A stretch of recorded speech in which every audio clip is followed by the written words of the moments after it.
저희가 오늘 누가복음 19장 이제 중반에 왔습니다. 누가복음 9장에서 예수님께서 이제 예루살렘을 향해서 가시기로 작정을 하시고, 그때부터 이제 오늘 본문까지는 예루살렘을 향해서 가시는 여정입니다. 근데 꽤 깁니다. 한 6개월 정도의 시간이 걸렸습니다. 오늘 예수님께서는 지금까지의 모든 그 과정들이 이제 예루살렘을 향해서 가는 여정이었고, 이제 드디어 예루살렘에 도착하셔서 예루살렘 성에 들어가시는 내용이 오늘 본문의 이야기입니다. 사실은 그 사이에 이제 지난주 저희들이 누가복음 19장 앞부분을 함께 정리를 했는데요. 예수님께서 여리고에 계실 때 있었던 일입니다. 이 본문하고 오늘 본문 사이에 기록되지 아니한 사건들이 조금 있습니다. 시간적으로 약간의 갭이 있습니다. 그 부분은 이제 요한복음을 여러분들이 보시면서 보충하셔야 됩니다.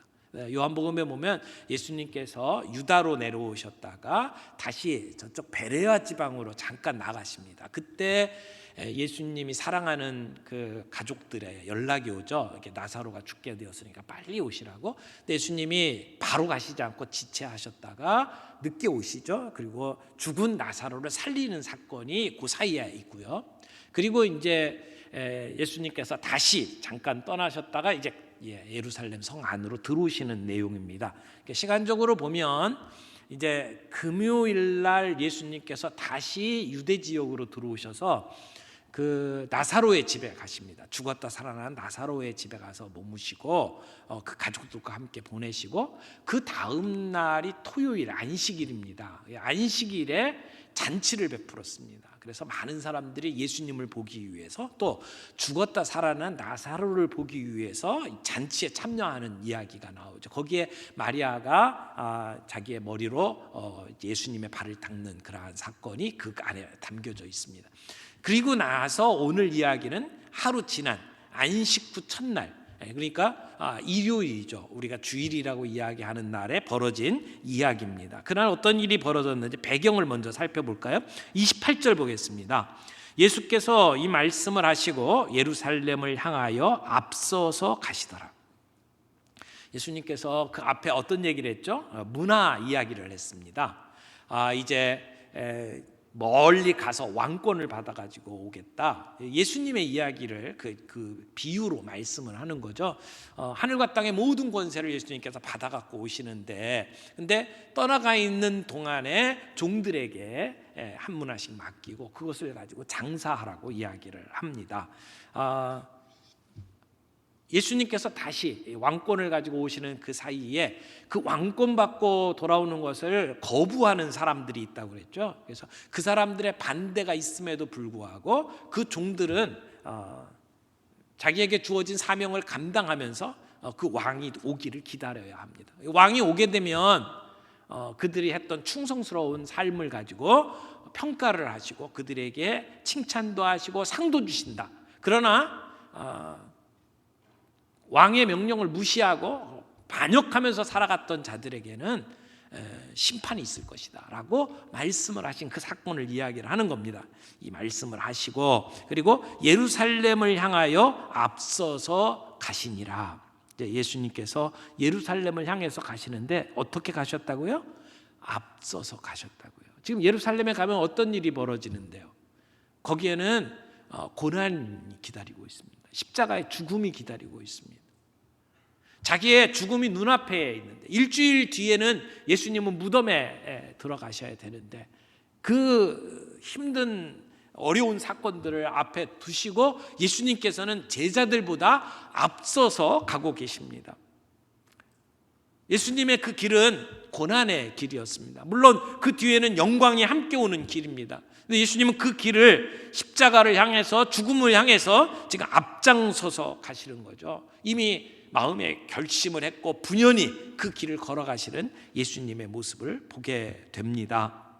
그리고는 예수님께서 이제 제자들을 보내서 그 가시는 행차를 준비하도록 만드는 겁니다. 이 예수님이 들어가시는 지금 오늘의 일들은 일요일에 일어난 일입니다. 그 날을 우리가 종려주일이라고 보통 이야기를 하죠.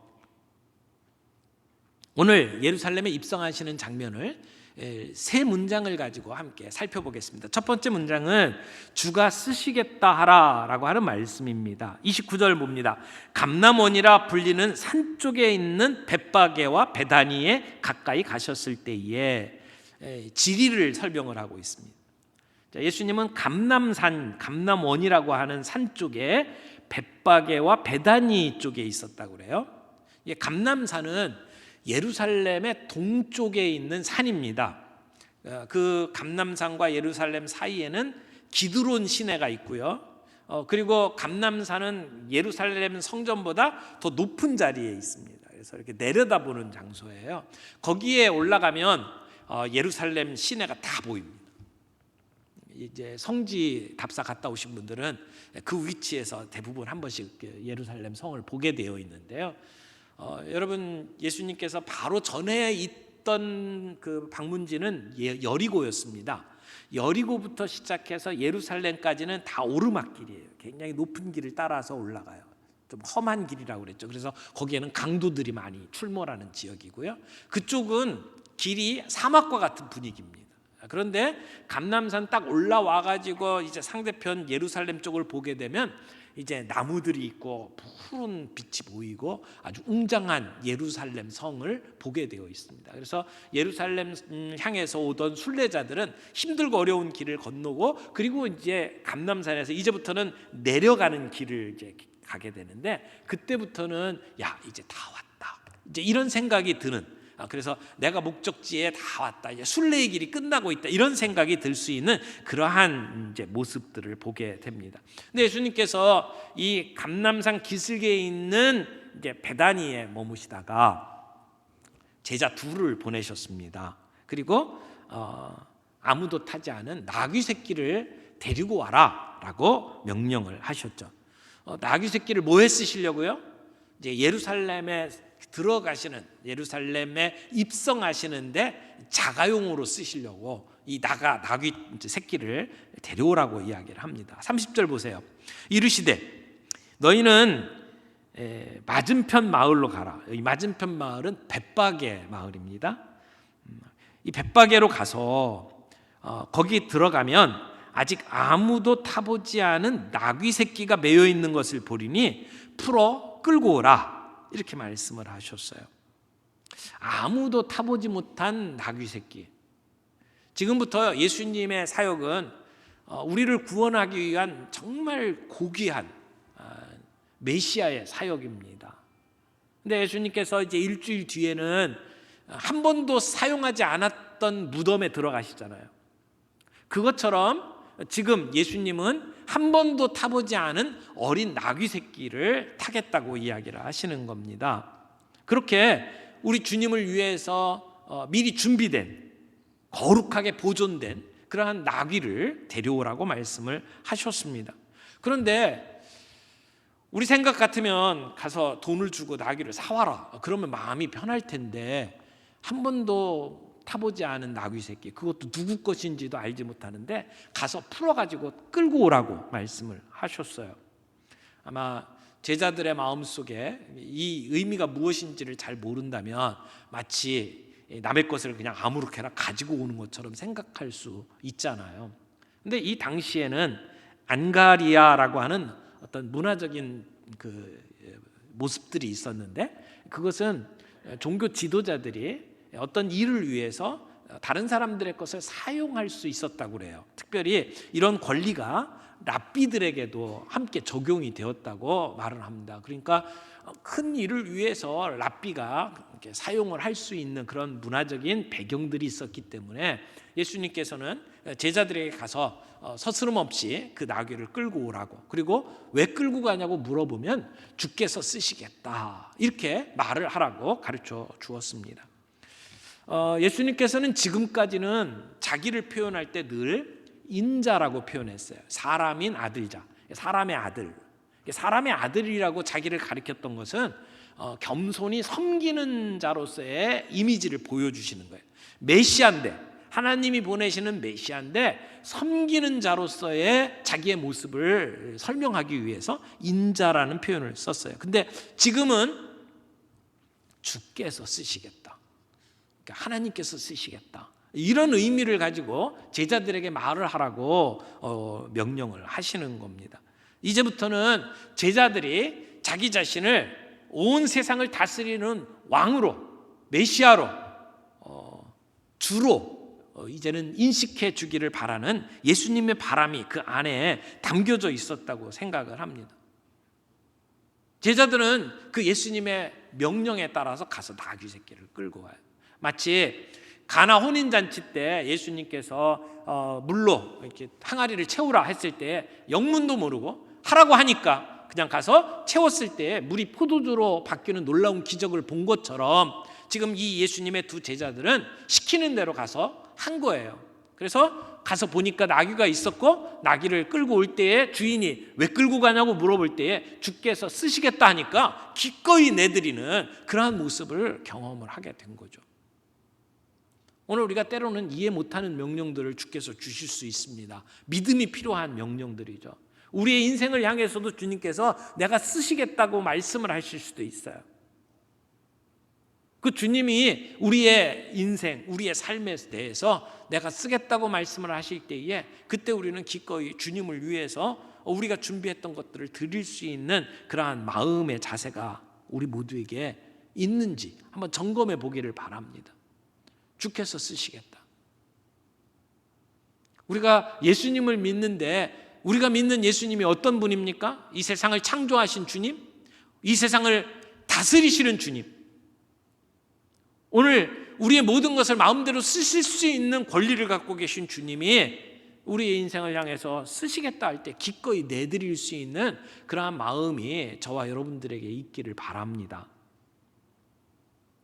지금 예수님께서 예루살렘에 올 때까지 계속 이렇게 부딪히는 문제가 뭐냐면 세상 사람들은 예수님을 따라다니는 많은 무리들은 예수님이 이제 예루살렘에 도착하면 드디어 예수님께서 뭔가 하시겠구나.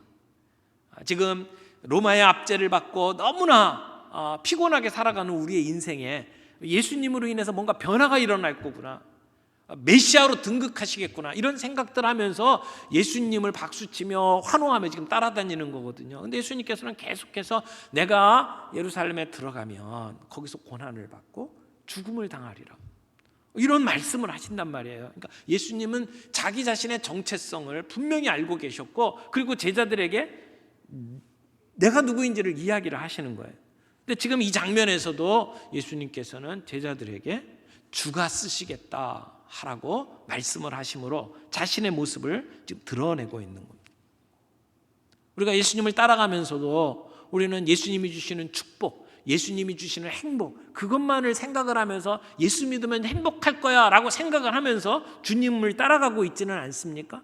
물론 주님이 우리에게 평강의 왕이시고 우리에게 은혜를 주시는 거 맞습니다만은 그러나 예수님에게는 그런 기쁨과 행복이 있을 뿐만 아니라 때로는 예수 믿는 삶으로 인해서 우리에게 다가오는 고난도 있고 죽음도 있을 수 있습니다.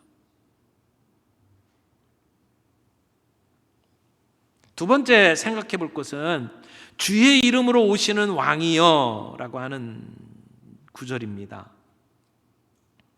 나귀 새끼를 끌고 온 제자들이 그 다음에 뭐 했나요? 35절 36절 말씀 봅니다. 그것을 예수께로 끌고 와서 자기들의 겉옷을 나귀 새끼 위에 걸쳐놓고 예수를 태우니 가실 때에 그들이 자기의 겉옷을 길에 펴더라. 자, 지금 한 번도 타보지 아니한 나귀 새끼를 데려왔어요. 거기에 안장이 있을 리가 없죠.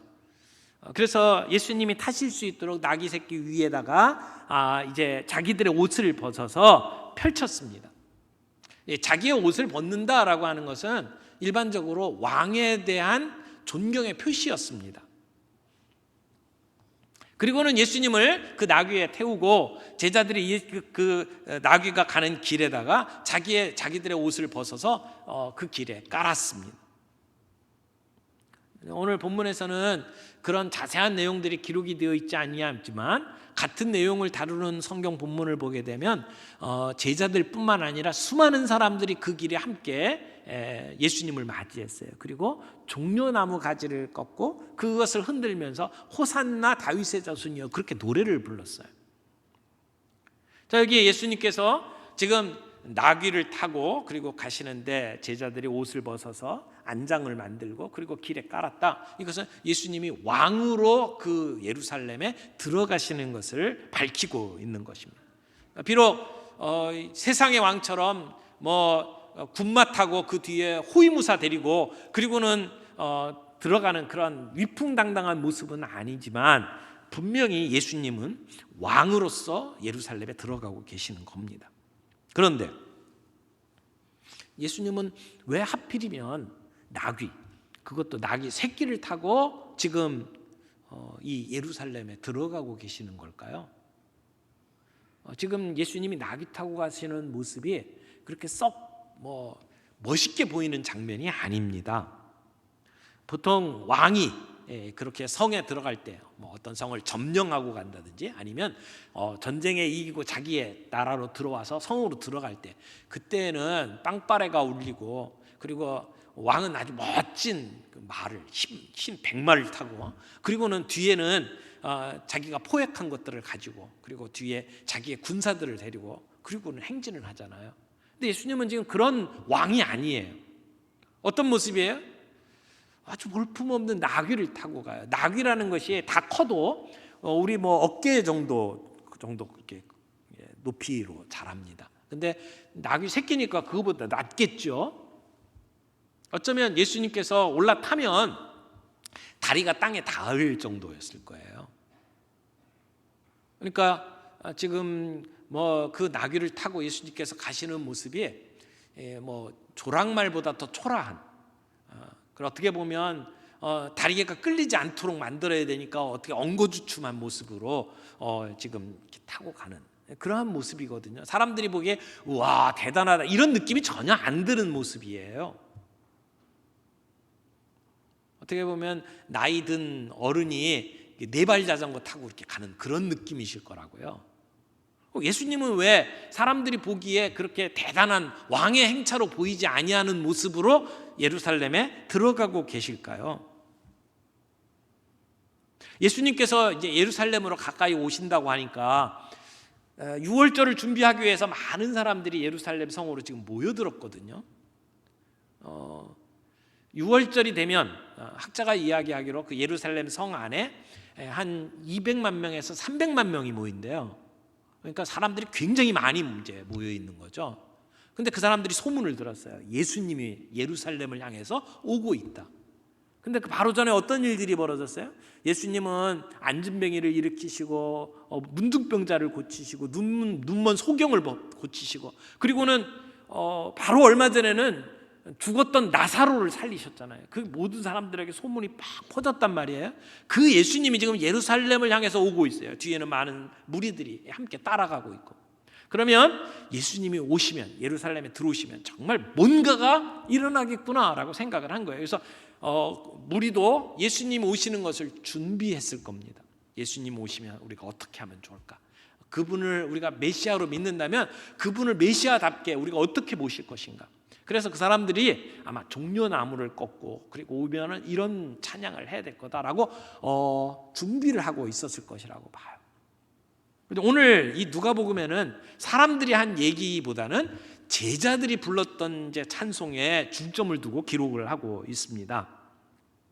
그런데 예수님은 사람들이 예수님을 메시아로 맞아들이기 위해서 준비한 것만큼 예수님은 다른 준비를 하셨어요.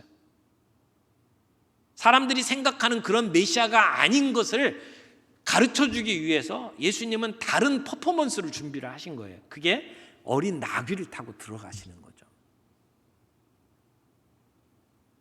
이 나귀는 중요한 몇 가지 상징이 있습니다. 그 상징을 가지고 예수님이 지금 예루살렘에 들어가시는 이 왕으로서 어떤 왕인지를 우리가 생각해 볼 수 있습니다. 나귀는 무엇보다도 겸손의 상징이었습니다.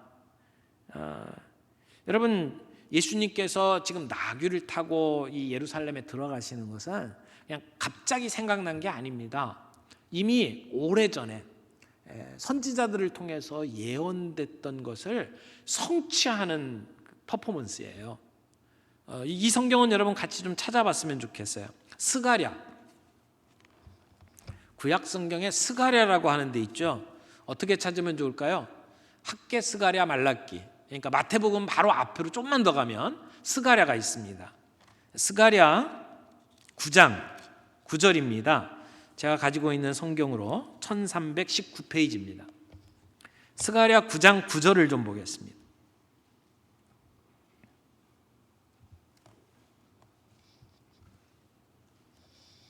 스가랴 9장 9절입니다. 시온에 따라 크게 기뻐할지어다. 예루살렘에 따라 즐거이 부를지어다. 보라, 내 왕이 내게 임하시나니 그는 공의로우시며 구원을 베푸시며, 다 같이 그 다음에 뭐라고 그랬어요? 겸손하여서 나귀를 타시나니 나귀의 작은 것 곧 나귀 새끼니라. 자, 이게 한 예수님 탄생하시기 한 500년 전에 있었던 예언입니다. 그런데 지금 스가랴가 뭐라고 이야기를 합니까? 왕이 임하시는데 그는 공의로우신 분이고 그는 구원을 베푸시는 분이고, 그리고 겸손하여서 뭘 탄다고요? 나귀를 탄다고요. 그것도 나귀 새끼를 탄다고 예언을 했어요. 예수님은 그 예언을 이루기 위해서 지금 나귀 새끼를 타고 들어가시는 거예요. 그러면 나귀를 탄다라고 하는 것이 무슨 의미라고요? 겸손을 의미한다고요. 예수님은 왕인데 뭘로 다스리시는 왕이냐? 겸손과 온유로 다스리시는 왕이다. 그리고 심지어 그 백성을 위해서 자기의 목숨을 내어주시는 왕이다 라고 하는 것을 보여주는 거죠.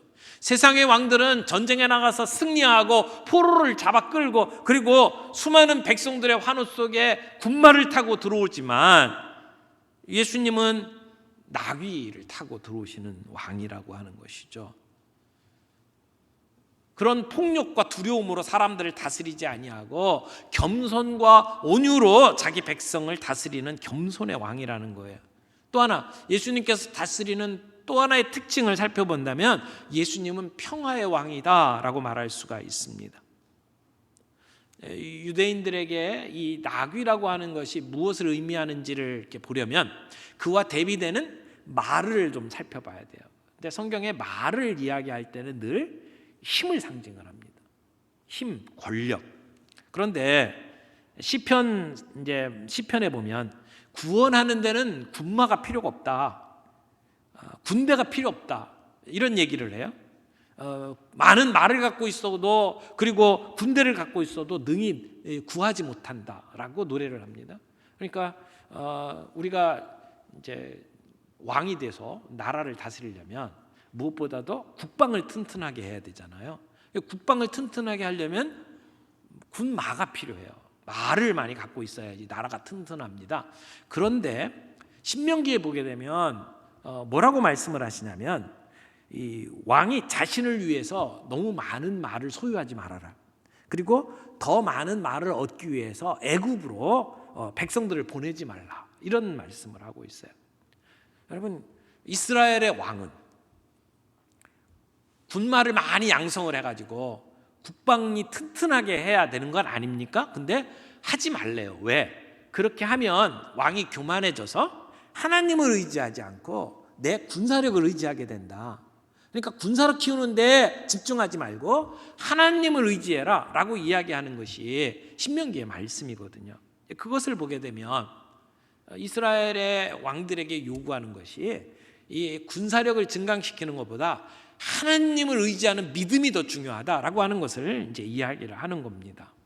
근데 우리가 전쟁에서 이제 승리하는 왕, 그래서 살육을 하고 폭력을 가지고 그렇게 다스리면 자기의 영토는 확장이 되고, 그리고 그 두려움에 사람들은 그 왕 앞에 무릎을 꿇게 돼 있죠. 그런데 예수님은 전혀 다른 방식으로 통치를 하시는 왕이라는 겁니다. 병거와 말, 활과 창을 다 없애시고 그리고 이런 폭력적인 전쟁을 없애시는 왕이시다라고 하는 것을 이야기를 하는 거죠. 그래서 예수님께서 나귀를 타고 예루살렘에 들어가시는 것은 예수님은 평화의 왕이다라고 하는 것을 보여주시는 모습입니다. 세상의 왕들은 그 앞에 두려움과 공포로 떨어야 했지만 예수님은 평강의 왕으로 우리 가운데 오셨다라고 하는 것이죠. 그런가 하면 이 예수님은 우리를 구원하시는 왕으로 오신 겁니다. 사람들은 예수님을 정치적인 메시아로 생각했어요. 예수님의 제자들도 예수님을 많이 오해했습니다. 예수님이 그렇게 가르쳐줬지만 예수님을 제대로 이해한 제자들이 없었습니다. 그만큼 그 시대의 많은 사람들은 이 로마의 압제 속에 정말 핍절한 삶을 살았고, 그래서 메시아를 절실하게 기다렸는데 그 메시아는 정치적인 메시아였다는 거죠.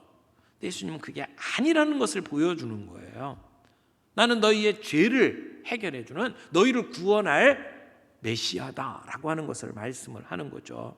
하나님과 사람 사이에 화목해 하시고 사람과 사람 사이에 화목하게 하는 메시아다. 그래서 예수님은 그런 구원의 상징으로 지금 나귀를 타고 예루살렘에 들어가시는 겁니다. 지금까지 예수님은 자신의 메시아 되심, 자기의 하시는 일들이 사람들에게 많이 알려지는 것을 원하지 않으셨어요. 그래서 소경을 고치시고 난 뒤에도 다른 사람들에게 이렇게 조용히 해라 이렇게 말씀을 하시기까지 했잖아요. 예수님은 이때까지는 어떻게 보면 잠행을 해오신 거예요. 사람들에게 드러나지 않게 여기까지 오셨어요. 근데 이제는 구원의 그 십자가 사건을 눈앞에 두고 있어요.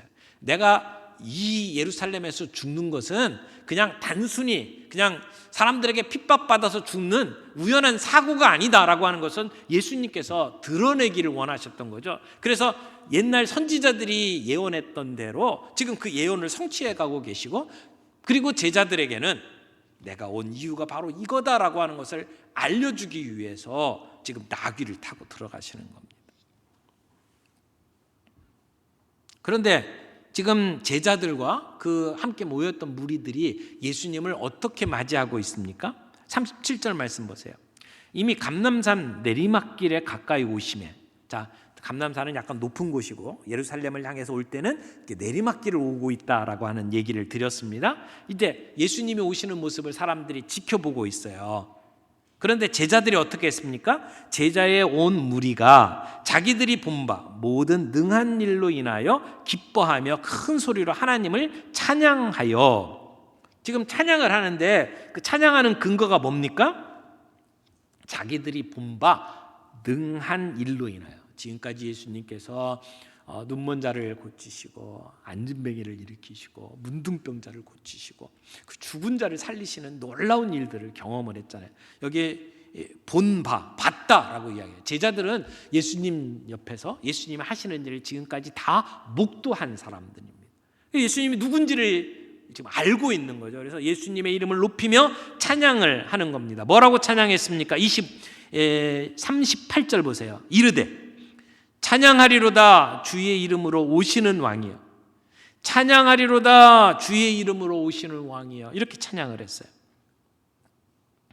여러분, 이 찬양은 역시 그냥 만들어낸 노래가 아니고 구약에 있는 말씀을 인용하는 찬양입니다.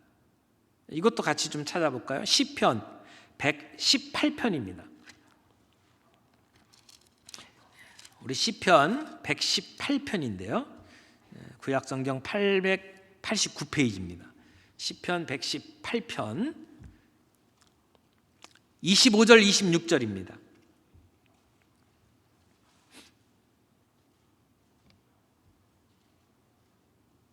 자, 25절 여호와여 구하옵나니 이제 구원하옵소서. 여호와여 우리가 구하옵나니 이제 형통하게 하소서. 여기 이제 구원하소서라고 하는 말이 호산나예요. 그 다음에 26절 말씀 봅니다. 다 같이 읽습니다. 여호와의 이름으로 오는 자가 복이 있으며 우리가 여호와의 집에서 너희를 축복하였도다. 아멘. 여기 여호와의 이름으로 오는 자가 복이 있으며, 여호와의 이름으로 오는 자가 복이 있으며, 여기 이 말씀을 따라서 여기 여호와 대신에 주의 이름으로 이렇게 얘기하는 거예요. 주의 이름으로 오시는 이. 근데 그냥 주의 이름으로 오시는 자라고 얘기하지 않고 왕이라고 표현을 한 거죠. 지금 이 시편 118편은요, 이스라엘 유대인들이 굉장히 많이 부르는 노래입니다. 특별히 이 113편부터 여기 118편까지를 할렐 시편이라고 불러요. 할렐 시편. 우리가 보통 많이 쓰는 표현 중에 할렐루야라고 이야기하죠. 할렐루야는 여호와를 찬송하라 이런 뜻이잖아요. 그러니까 할렐은 찬송이에요. 그러니까 찬송시 이렇게 이야기를 하는 거예요. 할렐 시편. 근데 이걸 언제 불렀냐면 이게 유월절 때 불렀어요. 유월절 때 이 찬송을 불렀는데 유월절 만찬을 하기 전에 두 장을 먼저 불러요. 그러니까 시편 113편, 114편을 식사 전에 부르고 식사한 후에 이제 115편부터 118편까지를 노래로 불렀어요. 그러니까 예수님께서 유월절 만찬을 마치신 다음에 찬송하며 나가셨다고 그랬을 때 그때 그 찬송이 바로 이 시편 할렐 찬송을 이야기를 하는 거예요. 그러니까 아마 시편 118편을 부르면서 밖으로 나가셨을 것이다. 이렇게 보는 거죠. 근데 이 시편 118편은 주의 이름으로 오시는 메시아를 멀리 내다보면서 부르는 찬송입니다. 그런데 이 찬송을 자기들의 말로 바꿔서 주의 이름으로 오시는 왕이여 라고 지금 노래를 부르고 있는 거예요. 그러니까 예수님께서 왕으로 오셨다, 메시아다 라고 하는 것을 이야기를 하는 거죠. 그러면서 이어지는 찬송이 뭐래요? 주의 이름으로 오시는 왕이여. 그 다음에 뭐라 그랬어요? 하늘에는 평하여 가장 높은 곳에는 영광이로다. 이 찬송 어디서 들었지 않아요? 어디에 나오는 찬송입니까? 예수님 태어나실 때에 천사들이 불렀던 찬송이잖아요. 하늘에는 영광, 가장 높은 곳에서는 영광. 근데 그 찬송이 여기 함께 나오는 겁니다. 하늘에는 평화. 평화가 사람을 위해서 하늘에 준비가 되어 있다. 근데 그 평화가 뭐예요? 예수님이 이 땅에 오심으로 우리에게 오는 평화죠. 예수님이 오실 때 그 예수님을 평화의 왕으로 맞이하면 우리들의 내면에는 평화가 임합니다. 예수님을 거부하면 심판이 있죠. 하늘에 평화가 준비되어 있어요. 그 평화, 그분을 우리의 왕으로 모시게 되면 우리의 인생에는 평화가 임합니다. 그래서 예수님은 평화의 왕이에요. 우리의 심령에 예수님을 왕으로 모시고 그분이 다스리도록 우리의 모든 삶을 내어드리게 되면 우리의 삶 속에 평화가 임합니다. 진정한 평화가 임합니다. 주의 이름으로 오시는 왕이여, 그 예수님이 어떤 분이신지를 이야기하고 예수님을 모셔들었을 때 어떤 축복이 있는지를 지금 찬양을 하고 있는 거잖아요. 사랑하는 성도 여러분, 지금 이 노래를 부르는 사람들이 이 노래의 분명한 뜻을 다 알고 있지는 못하지만 그러나 그들이 고백하는 건 진실이에요. 여러분은 예수님을 어떤 분으로 알고 믿고 있습니까? 예수님을 나의 왕으로 모시고 있나요? 겸손의 왕, 평화의 왕, 구원의 왕으로 예수님을 모시고 있나요? 그 주님을 내 마음속에 모시고 그분이 나를 다스리도록 만들 때에 주시는 평화를 누리고 있나요? 세상은 아무리 힘들고 어렵지만, 우리의 삶 속에 힘들고 어려운 일들이 있지만 그 주님이 나의 왕으로 내 인생을 다스리시면 우리는 진정한 평화를 누릴 수가 있습니다. 그 평화가 저와 여러분들에게 있기를 바랍니다. 마지막으로 생각할 것은 돌들이 소리 지르리라 라고 하는 말씀이죠. 자, 이제 바리새인들이 가만히 보니까 예수님이 예루살렘에 들어오시는데 사람들이 이런 노래를 불러요. 바리새인들은 성경을 아주 열심히 연구하는 사람들이기 때문에 이 사람들이 부르는 노래가 시편 118편이라는 것을 알았을 거예요. 그리고 그게 뭘 의미하는 거예요? 메시아가 임하는 거고 왕이 임하는 거예요. 근데 바리새인들은 예수님을 왕으로 인정할 수가 없었습니다. 성경은 정말 잘 아는 사람들이에요. 이 사람들이 부르는 노래를 보면서 불편했던 게 뭐예요? 성경을 알기 때문에 불편한 거예요. 그래서 그 사람들을 보면서 저거는 신성 모독이다 이렇게 생각을 한 거예요. 그래서 예수님께 찾아와서 뭐라고 얘기합니까? 선생이여, 당신의 제자들을 책망하소서 이렇게 얘기를 해요. 꾸짖으라는 거예요. 왜? 신성 모독을 하니까. 그때 예수님이 뭐라고 말씀하셔요? 가만히 두라고 말씀하십니다. 그러면서 하시는 말씀이, 내가 너희에게 말하노니 만일 이 사람들이 잠잠하면 뭐가 소리친다고요? 돌들이 소리치리라. 지금 이 사람들이 꾸중을 듣고 입을 닫을 수 있어요. 그러나 그들이 입 닫고 있다고 가만히 아무런 일이 벌어지지 않는 것이 아니라는 거예요. 그렇지 않으면 돌들이 소리칠 거다고요. 뭐라고요? 예수님은 왕으로 오셨다, 그렇게 소리칠 거라는 거죠. 그런데 여기 돌들이 소리치리라라고 하는 것은 이것도 역시 구약의 선지자들이 했던 말을 인용한 말이에요. 하박국에, 이건 그냥 들어도 괜찮을 것 같아요. 하박국 2장 11절에 이렇게 하박국이 예언을 합니다. 담에서 돌들이 부르짖고, 담에서 돌들이 부르짖고 집에서 들보가 응답하리라, 이런 얘기를 해요. 근데 여기 돌들이 소리친다라고 하는 것은 지금 예수님이 왕이시다라는 걸 막을 방법이 없다라고 하는 의미이기도 하지만, 그러나 그 배경 속에는 또 다른 의미가 있을 수 있어요. 뭐냐면 예수님 바로 뒤에 예루살렘을 보면서 통곡하시거든요. 그리고 결국은 예수님을 맞이하지 않는 자들의 그 최후에 대해서 설명을 하시면서도 이 예루살렘이 망할 것을 얘기를 합니다. 어떻게 망해요? 돌 위에 돌이 하나도 얹혀지지 않은 상태로 망할 거다. 실제로 주 70년에 이 예루살렘 성은 완전히 이렇게 무너집니다. 그때 돌 위에 돌 하나가 남지를 않았어요. 그러니까 돌 위에 돌 하나도 남지 않고 무너지리라, 심판받으리라라고 하는 의미도 그 안에 들어있을 수 있다는 것이죠. 예수님은 평화의 왕이에요. 그분을 맞이하면 우리의 삶 속에 평화가 임합니다. 그러나 그분을 거부하면 심판받게 된다라고 하는 말씀을 하시는 것이죠. 예수님은 군중의 환호를 받으면서 예루살렘 성에 입성합니다. 그러나 예수님은 군중들이 생각했던 그런 정치적인 메시아가 아니고 우리의 죄를 구속하시고 우리를 구원하기 위해서 오신 고난의 종 메시아라고 하는 사실을 드러내기 위해서 지금 의도적으로 어린 나귀를 타고 예루살렘에 들어가고 계시는 모습을 본 겁니다. 그렇다면 오늘 우리는 그 예수님을 따르는 제자로서 어떻게 살아야겠습니까? 예수님은 나귀 타고 겸손한 왕으로 예루살렘에 들어가셨어요. 오늘 예수 믿는 우리가 예수님은 겸손하게 나귀 타고 가는데 오늘 믿는다고 하는 우리가 혹시 권세 있게 보이는 높은 자리에 올라가는 그런 군마 타고 예수님을 따라가고 있지는 않을까요? 나귀는 쫄쫄쫄쫄 가는데 군마 타고 달려가면 우리가 예수님 앞서가는 것 아닙니까? 예수님의 제자라고 한다면 우리는 예수님 뒤를 따라가야 돼요. 예수님과 같은 모습으로. 오늘 우리 기독교를 보면서 많은 사람들이 손가락질합니다. 타락했다고 이야기를 해요. 근데 그 타락한 모습들을 보면서 교회가 갱신되어야 된다, 개혁되어야 된다, 제2의 종교개혁이 필요하다, 그런 얘기를 합니다. 근데 그렇게 말을 하는 이유가 뭐냐면 우리 교회가 너무 화려해졌어요. 우리 교회가 너무 높아졌어요.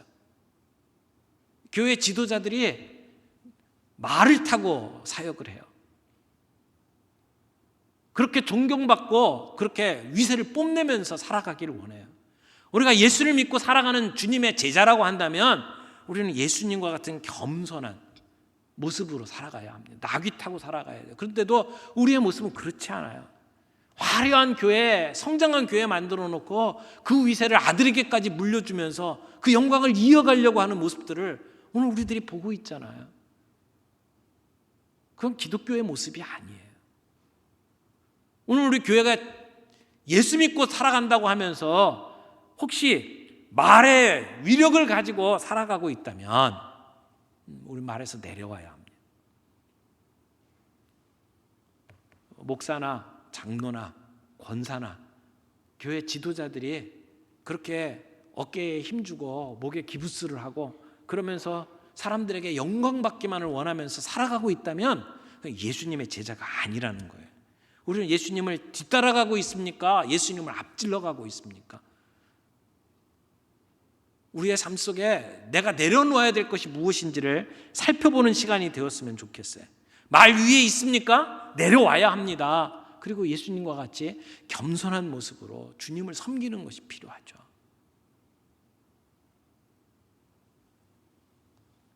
오늘 예수님은 우리의 왕으로 오셨어요.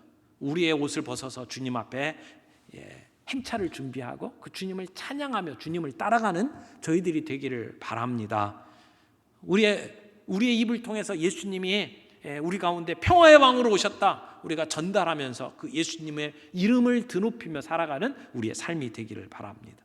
왕이신 하나님, 높임을 받아서 우리의 인생을 통해서, 우리의 교회를 통해서 주님의 이름이 높여지는 그러한 우리 개인의 삶, 교회의 모습이 되기를 바랍니다. 우리 찬양 하나 같이 하겠습니다. 우리 왕이